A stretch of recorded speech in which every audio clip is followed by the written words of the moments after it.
আগামীকাল শপথ গ্রহণ।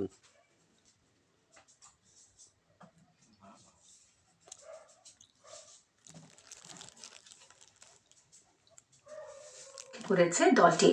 ইশতেহারে বলা হয়েছে, বিএনপি প্রতিশোধ নয়, ন্যায় ও মানবিকতা রাজনীতিতে বিশ্বাস করে।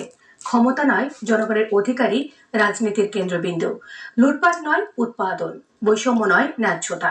এই নীতিতে রাষ্ট্র পরিচালিত হবে। রিপোর্ট করছেন সেকান্দারে মান।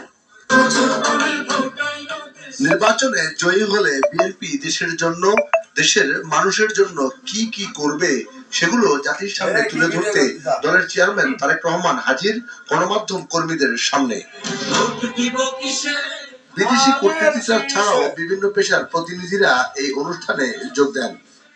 বাংলাদেশকে বর্তমান এবং ভবিষ্যৎ প্রজন্মের জন্য একটি নিরাপদ রাষ্ট্রে পরিণত করার জন্য বিএনপি কতগুলো সুনির্দিষ্ট পরিকল্পনা গ্রহণ করেছে।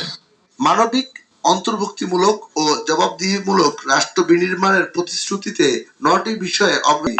দলটি বলছে, এই ইশতেহার কেবল নির্বাচনী প্রতিশ্রুতি নয়, এটি একটি নতুন সামাজিক ও রাষ্ট্রীয় চুক্তির ঘোষণা। আমি বলেছিলাম, আই হ্যাভ এ প্ল্যান। এই পরিকল্পনায় দেশের 4 কোটিরও বেশি তরুণ, দেশের অর্ধেক জনসংখ্যা যারা নারী, কোটি কোটি কৃষক শ্রমিকের জন্য দেশ এবং বিদেশ